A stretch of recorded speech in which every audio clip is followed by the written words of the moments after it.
അയിമലൊന്നും ഒരു പ്രശ്നം ഉണ്ടാവില്ല. ഇതിൽ കൂടിയ ഒരുപാട് ആൾക്കാർക്ക് ഞാൻ കല്യാണം ഉണ്ടാക്കിയാണ്. എനിക്ക് നോക്കിക്കോണ്ടി. ആന്ന് ഇസ്ലാമായ പെണ്ണ് കിട്ടുന്ന ഉറപ്പുണ്ടോ? ഇസ്ലാമായാലും പിന്നെ അന്നെ പെണ്ണെട്ടിക്കൽ ഇന്റെ ബാധ്യത. പക്ഷേ അന്നെപ്പോലൊരു മുർത്തുത്ത് ഇസ്ലാമിന് പെണ്ണെട്ടിച്ച് തരണമെങ്കിൽ കമ്മീഷൻ കൂടും. പൗതി മതിയോ? പെണ്ണ് കെട്ടിച്ച് തന്നാ പിന്നെ എന്റെ ലൂട്ടി കഴിഞ്ഞ് പിന്നെ കുടുങ്ങാതെ നോക്കണ്ടേ ഇജ. അല്ല, ഇതിപ്പോ പെട്ടെന്ന് കുടുങ്ങണ പരിപാടിയാണോ?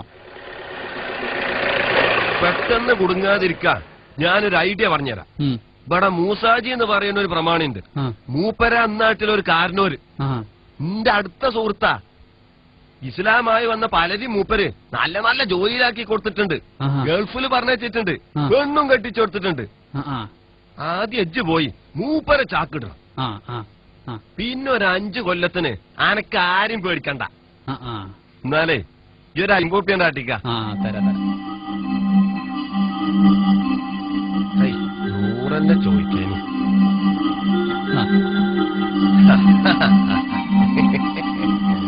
എന്നാ ഞാൻ ഇപ്പം തന്നെ ഇസ്ലാമാകുക. വൈകുന്നേരമായിട്ട് പോരെ? പോരാ, ഇപ്പം തന്നെ വേണം. എന്നാല് കലിമ ചൊല്ല്. എന്ത് കലിമ ചൊല്ലടോ? ഇസ്ലാം ആകണമെങ്കിൽ ആദ്യം കലിമ ചൊല്ലണം. എന്നാ ആദ്യം നിങ്ങൾ ചൊല്ലിത്തരി. ഇത് അനക്കാണ് ചൊല്ലിയാല്. ആദ്യം നിങ്ങൾ ചൊല്ലിത്തരി, അത് കേട്ട് ഞാൻ ചൊല്ലാം. അത് ശരി, ഇന്ന ഇസ്ലാമാക്കുക. അതല്ല കാക്കേ, നിങ്ങൾ പറഞ്ഞ സംഗതി എന്താണെന്ന് എനിക്കറിയില്ല. തുടങ്ങി ഇനി ഇത് പിടിച്ചാ കിട്ടൂല.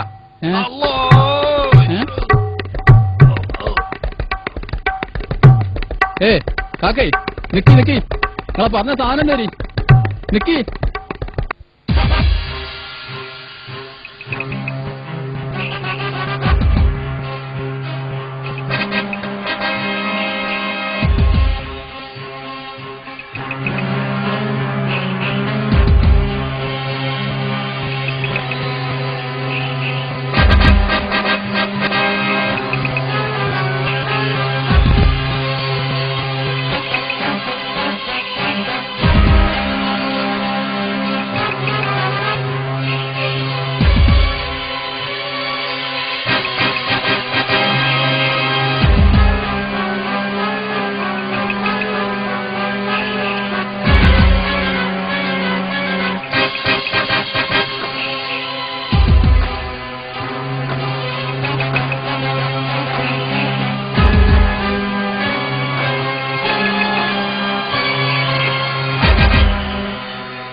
എന്താ നിങ്ങൾക്ക് വേണ്ടേ? ഞാൻ എന്റെ ഭാര്യയെ തിരിച്ചെടുത്തു. അന്ന് ഇക്ക ഞങ്ങളെ കണക്കില്ലാ ചീത്ത പറഞ്ഞു. മനസ്സ് നിറയെ പ്രതികാരവുമായിട്ടായിരുന്നു തിരിച്ചു പോയിരുന്നത്. പക്ഷേ മനസ്സ് സ്വന്തത്തെ വിചാരണ ചെയ്തു തുടങ്ങിയപ്പോൾ തെറ്റുകാരൻ ഞാൻ തന്നെയാണെന്ന് തിരിച്ചറിഞ്ഞു. അങ്ങനെ എന്റെ ഭാര്യയെ ഞാൻ തിരിച്ചെടുത്തു. സ്ത്രീധനം ഉപയോഗിച്ച് വാങ്ങിയ മഹറിന്റെ പണവും തിരിച്ചു കൊടുത്തു. നിന്റെ ജീവിതത്തിൽ നീ ഇത്ര വലിയൊരു പുണ്യപ്രവൃത്തി ഇതുവരെ ചെയ്തിട്ടുണ്ടാവില്ല അനിയ. സന്തോഷായി ഒരുപാട്. നിന്റെ ഫ്രണ്ട്സിനെയും ഞാൻ ഒരുപാട് കുറ്റപ്പെടുത്തിയിട്ടുണ്ട്. എല്ലാവരും എന്നോട് ക്ഷമിക്കണം. ക്ഷമിക്കാനോ? അന്ന് അങ്ങനെയൊക്കെ പറഞ്ഞതുകൊണ്ട് ഒരുപാട് ദുസ്വഭാവങ്ങൾ കുറഞ്ഞു കിട്ടി. നന്ദിയുണ്ട്. ഇതൊക്കെ നേരിട്ട് പറയാൻ കുറെ സമയമായി ഞങ്ങൾ കാത്തു നിൽക്കുന്നു. ഇനി ഞങ്ങൾ പോട്ടെ. ഇന്ന് എന്റെ വീട്ടിൽ ഭക്ഷണം, അത് കഴിഞ്ഞിട്ട് മതി യാത്ര പറച്ചിലൊക്കെ. എന്താ? പിന്നൊരിക്കൽ തീർച്ചയായും വരും. എന്നാ പിന്നെ നിന്റെ വൈഫിനെയും കൂട്ടി ഒരു ദിവസം വരണം. ഈ ഫ്രണ്ട്സിനെയും കൂട്ടണം. അവരാദ്യം കല്യാണം കഴിക്കട്ടെ, എന്നിട്ട് മതി സൽക്കാരം. പറഞ്ഞ പോലെ എന്താ കല്യാണം കഴിക്കാത്തത്? സ്ഥിരമായ വരുമാനമായാലേ പെണ്ണ് കിട്ടുള്ളൂ. വലിയ അർത്ഥമില്ലാത്തൊരു വ്യവസ്ഥയാണിത്. സ്ഥിരവരുമാനമുള്ളവരാണോ ഈ പെണ്ണ് കിട്ടുന്നവരൊക്കെ? എന്നിട്ട് എല്ലാവരും ജീവിക്കുന്നില്ലേ? മാത്രമല്ല, വിവാഹത്തോടു കൂടിയേ ഒരാളുടെ വിശ്വാസം തന്നെ പൂർണ്ണമാവുകയുള്ളൂ. ഇപ്പോഴത്തെ ചെറുപ്പക്കാരുടെ ഒരു മനോഭാവം, നമ്മൾക്ക് കിട്ടുന്ന വരുമാനം അനുസരിച്ച് ജീവിക്കാൻ തയ്യാറുള്ള ഒരു കുട്ടിയെ കണ്ടെത്തണം. ചെറിയൊരു മഹർ, ലളിതമായ വസ്ത്രം, ചുരുങ്ങിയൊരു വിവാഹ ചടങ്ങ്, അത്രയും മതി. ബാക്കിയുള്ള നമ്മുടെ ആവശ്യങ്ങളൊക്കെ നിറവേറ്റി തരുന്നത് പടച്ചവനാണ്. ഞാൻ പറഞ്ഞതിനോട് നിങ്ങൾ യോജിക്കുന്നുണ്ടോ? തീർച്ചയായും. ഞങ്ങളൊന്ന് ആലോചിക്കട്ടെ. മതി. എന്റെ സഹായം എന്ത് വേണമെങ്കിലും ഉണ്ടാകും. ചോദിക്കാൻ മടിക്കരുത്. നിങ്ങൾ 3 പേരും ഇന്നു മുതൽ എന്റെ അടുത്ത സുഹൃത്തുക്കളായിരിക്കും. ഓക്കെ?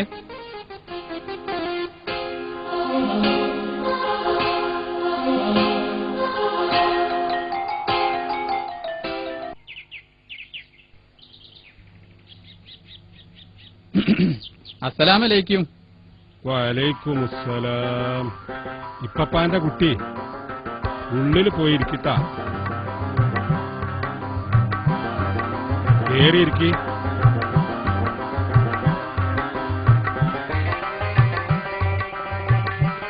ആരാ മനസ്സിലായില്ലല്ലോ? ഞാനൊരു പുതുമുസ്ലിമാണ്. ആചാര കണ്ടാൽ എല്ലാ സഹായവും ചെയ്തു തരുന്ന ആളുകൾ പറഞ്ഞു. എന്ത് സഹായ വേണ്ടത്? പെണ്ണ് കെട്ടണം. ആചാര സമ്മതം മാത്രം മതി. പെണ്ണിനെ മരക്കാര് കണ്ടുപിടിച്ചു തരും. എന്നാ മുസ്ലിമായത്? കഴിഞ്ഞ ചൊവ്വാഴ്ച.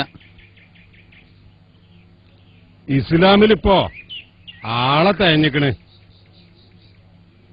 പുതിയ ഒഴിവൊന്നുമില്ലാത്തതുകൊണ്ട് ഇപ്പൊ ആളെടുക്കണില്ല. വല്ല ഒഴിവും വന്നാല് അറിയിക്ക. കാണാരാ കാണാരാ.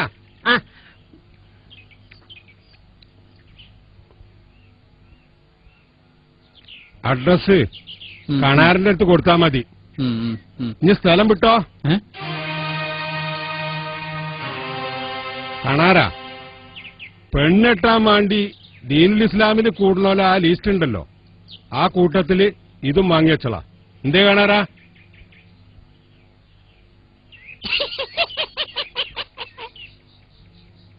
എടോ, അന്നെപ്പോലെ പെണ്ണ് കെട്ടാനും മൊയ് ചെല്ലാനും തോന്നുന്ന പിരാന്തന്മാർക്ക് കേറിക്കൂടാനുള്ള താവളല്ല ഇസ്ലാം ദീന്. തലയിലൊരു തൊപ്പി വെള്ളക്കുപ്പായം ഇട്ടതുകൊണ്ട് മാത്രം ഒരുത്തനും മുസ്ലിമാകാൻ പറ്റൂല. മനസ്സിലായോ? ഈ പരിസരത്തൊന്നും എന്നെ കണ്ടുപോകരുത്. ഞാൻ പറഞ്ഞ കേട്ടോ? എന്നാ വിട്ടോ.